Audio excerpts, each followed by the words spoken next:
Numbers हैं वो ज़ाहिर है बड़े हैरानकुन हैं। हुकूमत ने बताया आज कि 2013 में जो कैपेसिटी पेमेंट थी, यानी कि आप कारखानों को चलाएं या ना चलाएं, उनको अदायगी करनी पड़ेगी क्योंकि टेक और पे पर आपने सौदे किए थे। 2013 में 185 अरब रुपए थे और 2018 में वो 468 अरब रुपए की कैपेसिटी पेमेंट हो गई। 2019 में 642 रुपए और अब 860 अरब की हो गई है। 2023 में 1455 अरब रुपए की हो जाएगी, और क्योंकि उन्होंने बताया कि 10,000 मेगावाट की मजीद कैपेसिटी पाइपलाइन में है। जरूरत से ज्यादा बिजली पैदा कर गए आप, जिसकी वजह से जो कैपेसिटी पेमेंट है वो अदा करनी पड़ रही है और बोझ पड़ रहा है। शुक्रिया शाहजेब, आपने मुझे मदऊ किया। शाहजेब, गुजारिश ये है कि उमर अयूब खान साहब जो है वो बेबुनियाद बात कर रहे हैं, गलत बात कर रहे हैं। देखें, 2 साल पहले भी, 2.5 साल पहले, 2.5 साल से इनकी हुकूमत आ गई है, तो एक तो जिम्मेदारी इनको लेनी चाहिए। लेकिन 2.5 साल पहले भी जब इन्होंने कीमतें बढ़ाई थी, जब हमारे ऊपर इन्होंने इल्जाम धरा था कि देखो इनकी वजह से कीमतें बढ़ानी पड़ी, हमको सर्कुलर डेट कम करना है। जब हम छोड़ के गए थे तो 1036 अरब रुपया सर्कुलर डेट था 31 मई को, जिस दिन हम लोग छोड़ के गए थे। वो आज 2400 अरब रुपए का हो गया है, 2400 अरब से तजावुज कर गया है। तो 1400 अरब रुपए आपने बढ़ा दी और बिजली की रेट भी बढ़ा दी, जबकि आपने कहा था कि हम बिजली की नरखें इसलिए बढ़ा रहे हैं कि हम रेट नहीं बढ़ाएंगे। उसके बाद आपने जब हम छोड़ के गए थे तो 18% था ट्रांसमिशन एंड डिस्ट्रीब्यूशन लॉसेस, यानी कि वो बिजली जो तरसीम के दौरान और तकसीम के दौरान खो जाती है, जाया हो जाती है, वो 18% थी। नेपरा आपको इजाजत देता है 15% की। हम जब आए थे तो वो 21% थी, उसको हमने कम करा खसारे को और 18 पे ले आए। इन्होंने फिर 18 से बढ़ा के 19.5% कर दी है, जो तरसीम और तकसीम के दरमियान बिजली खो देते हैं। तो भाई क्यों खराब हो गई, जबकि पावर तो ज्यादा बन रहा था, पावर के तो ज्यादा प्लांट लग गए थे, तो कम होनी चाहिए थी। आपने बिजली ज्यादा खोना शुरू कर दी। हम 93% बिल लेना शुरू कर गए थे कि जितना बिल होता था उसका 93% बिल ले लेते थे। सबसे अच्छा रिकॉर्ड आप देख लीजिए 2017-18 का था, जिस साल हमारे आखिरी साल में था। इन्होंने इसको बढ़ाकर कम करके 88% पे आ गए, 88% पे आ गए। तो 5% आप जो बिल दे चुके हैं वो आप जमा नहीं कर पा रहे। हम 93% जमा करते थे, 5% वो जमा करते हैं। साहब, जो ट्रांसमिशन लॉसेस हैं उसकी जाहिर हुकूमत जवाबदेह है, रिकवरी के मामले में भी जवाबदेह है, मगर कोरोना की वजह से जो रिकवरीज थी वो हर्ट हुई हैं। मगर दूसरी बात, अब 2 इल्जाम है जिसके ऊपर मैं आपकी तरफ आ रहा हूं। एक तो उन्होंने कहा कि 2019 में जब इनकी हुकूमत आई है तो 227 अरब रुपए का इजाफा ड्यू था, मगर क्योंकि आपका इलेक्शन ईयर था वो आपने किया नहीं, इसलिए नई आने वाली हुकूमत के ऊपर वो बोझ पड़ गया था। मगर इमरान खान ने सिर्फ 23 पैसे का इजाफा किया और 2 रुपए 38 पैसे की सब्सिडी दी, जो 247 अरब रुपए बनती है। वो आप उस वक्त नहीं करके गए ताकि इन पर बोझ पड़ जाए, आपका इलेक्शन ईयर था, आपने नहीं इजाफा किया था उस वक्त। देखिए, ये बात भी गलत है। एक तो ये कि मार्च के अंदर हमने प्राइसेस बढ़ाई थी, जितनी प्राइसेस बढ़ी थी उस हिसाब से, लेकिन कोई जबरदस्ती प्राइस बढ़ाने का हमको शौक नहीं था। लेकिन ये जब आए तो देखें, इन्होंने गैस में 144% तजावुज कर दी, प्राइसेस बढ़ा दी, बिजली के अंदर 50% प्राइसेस बढ़ा दी। और ये कोई एहसान तो नहीं है ना कि मतलब हमने कम प्राइस बढ़ाई, इमरान खान साहब के अपने जेब से तो नहीं दे रहे पैसे। और ये जो इन्होंने प्राइस बढ़ाई, इससे क्या फायदा हुआ? क्या सर्कुलर डेट कम कर दिया इन्होंने? क्या बिजली की तरसील क्या बेहतर बना दी? क्या बिजली के अंदर कोई इन्वेस्टमेंट कर दिया? क्या करा है बिजली की रेट बढ़ा के? जबकि $80 का पेट्रोल था जब मैं छोड़ के गया था, आज $50 का पेट्रोल है। बीच में $30 का पेट्रोल हो गया था। जब $30 का पेट्रोल हो गया था, जब $7-8 का इनफैक्ट पेट्रोल मिल रहा था, तो क्या कीमतें कम करी थी इन्होंने पाकिस्तान के लिए? तो कीमतें नहीं कम करी थी। मगर ये जो आपकी तेल वाली बात है, उसमें एक मसला है।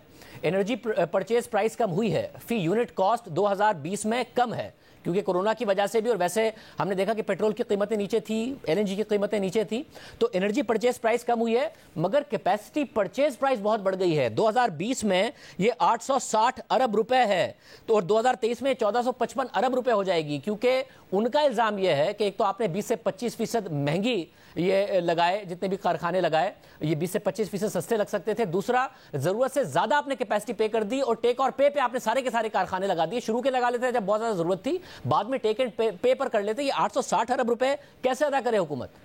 सर, पहली बात तो यह है, मुझे ये वर्ड इस्तेमाल करने में बड़ा दुख होता है उमर अयूब के बारे में, लेकिन अगर ये कह रहे हैं कि हमने महंगे लगाए तो वो झूठ बोल रहे हैं। ये इस किस्म के इल्जाम जो है हम बर्दाश्त नहीं करेंगे।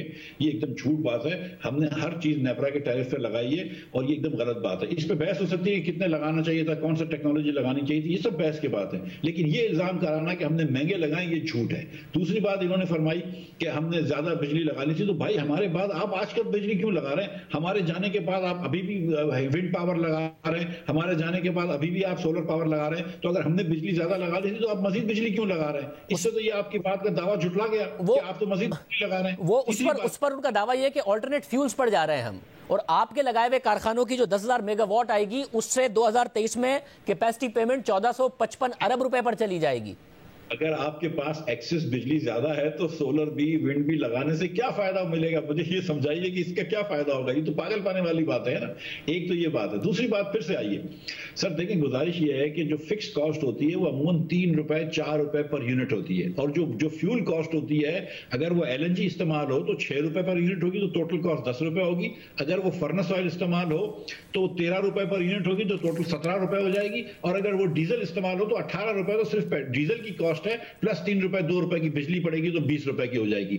इन्होंने 280 गीगावाट आवर्स यानी कि 2 करोड़ 80 लाख यूनिट इन्होंने बिजली से डीजल से बनाए हैं इस साल, जबकि एलएनजी इंपोर्ट कर सकते थे और एलएनजी के टर्मिनल में जगह पड़ी हुई थी। इन्होंने 5% पाकिस्तान की बिजली जो है, मतलब कितने हो गए, 5 अरब यूनिट से ज्यादा अरब जो है वो इन्होंने डीजल से बनाए, फर्नेस ऑयल से बनाए। क्या जरूरत थी फर्नेस ऑयल से बनाने में? जब आप नेपरा का टैरिफ और मेरिट ऑर्डर वायलेट करेंगे, जब आप 18 रुपए डीजल से बिजली बनाएंगे, आप 3 रुपए के ऊपर बहस कर रहे हैं कि वो और 3 रुपए का नहीं लगना चाहिए था, 3.5 रुपए का लगना चाहिए था, 2.5 रुपए का लगना चाहिए था। भाई तुम 18 रुपए का डीजल इस्तेमाल करना बंद कर दो ना, सस्ता पेट्रोल इस्तेमाल करो, आप एलएनजी इस्तेमाल करें। मगर मिस्टर इस्माइल साहब, नेपरा की रिपोर्ट में लिखा है कि इन्होंने इनएफिशिएंट प्लांट्स को इस्तेमाल किया है, एफिशिएंट प्लांट्स को इस्तेमाल नहीं किया है। जो एलएनजी का आप बात कर रहे हैं वो हमने अपने प्रोग्राम में मसला उठाया है कि किस तरीके से ये सारा मामला हुआ, मगर उसके बावजूद एक सवाल आप पर है।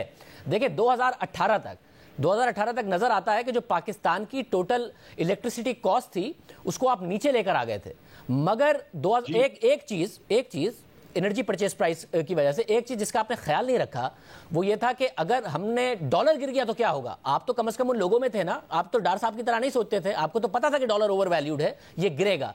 आपने टेक और पे किया और सारे सौदे डॉलर में किए, जिसकी वजह से जो कैपेसिटी पेमेंट का जिन है, जब डॉलर आपका 100 रुपए से 125 और फिर 125 रुपए से 160 पर गया तो डॉलर में आप सौदे कर गए हैं, उसका कैपेसिटी पेमेंट का जिन जो है वो आपे से बाहर हो गया। वरना तो आप ठीक कह रहे हैं, एलएनजी नीचे आई, एनर्जी की प्रोडक्शन प्राइस नीचे आई थी, तो पाकिस्तान को फायदा होता है इसका।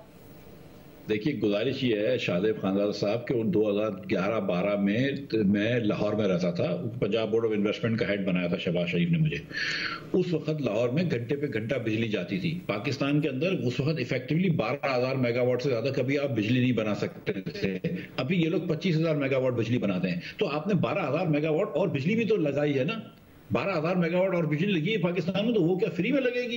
अगर आप गवर्नमेंट की गारंटी नहीं देंगे तो कैसे लगेगी? अच्छा, उसके बाद जो 3 बड़े प्लांट्स हैं एलएनजी के, बिक्की में, बलोकी में और हवेली बहादुर शाह में, उसमें 2 तो हुकूमत पाकिस्तान के प्लांट है, एक जो है वो प्लांट पंजाब हुकूमत का है। उसके बाद जो अब ये जो बढ़ेगी जो कैपेसिटी पेमेंट बढ़ेगी वो तो चश्मा न्यूक्लियर की वजह से बढ़ रही है, कराची न्यूक्लियर की वजह से बढ़ रही है, वो तो सारे हुकूमत पाकिस्तान के प्लांट। आप तो एक चीज निकाल के दूसरी जेब में जाना है, आप रोक किस बात कर रहे हैं? अगर आपको ज्यादा लगा है कैपेसिटी पेमेंट, उसकी कैपेसिटी पेमेंट कम कर दें। देखिए हुकूमत उस हवाले से हुकूमत और तरीका है, सिंगल बायर पूरी तरीका है तो भाई बगैर कैपेसिटी। तो मिफ्ता इस्माइल साहब जब आप इतनी सारी कैपेसिटी लगा रहे थे और सिंगल बायर मॉडल पर लगा रहे थे, तो जब पाकिस्तान की जरूरियात के तहत कैपेसिटी आपको नजर आ रहा था कि 2018 तक आ जाएगी, उसके बाद जो अगले 10,000 मेगावाट आएंगे उसमें आप देखते हैं कि भाई ये सिंगल बायर मॉडल के तहत, टेक और पे मॉडल के तहत डॉलर के साथ इंडेक्स करके हमें ऐसे ही मुआहदे करने हैं, क्योंकि अब हमारी जरूरत के मुताबिक बिजली आ रही है, हमें इमरजेंसी में इतनी सारी नहीं चाहिए। या आपको सोचना चाहिए था कि इसमें डोमेस्टिक इन्वेस्टर भी है,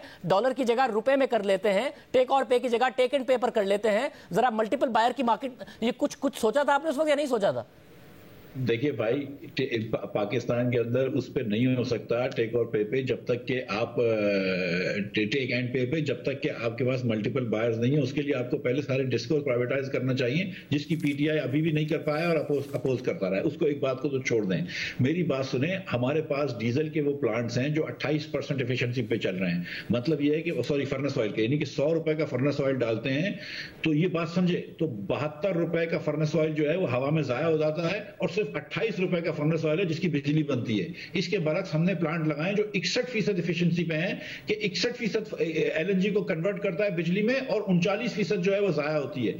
जितने आपके फर्नेस ऑयल के प्लांट्स पाकिस्तान में लगे हुए हैं, जामशेरों के अंदर, कोटरी में वगैरह में, ये 28, 30, मुजफ्फरगढ़ में 30% एफिशिएंसी प्लांट है, ये बंद कर देना चाहिए। ये 1950 के प्लांट्स हैं, हमारे पास इतनी एक्सेस कैपेसिटी नहीं है। जो इकोनॉमिकली फीजिबल कैपेसिटी है वो एकदम करेक्ट कैपेसिटी है।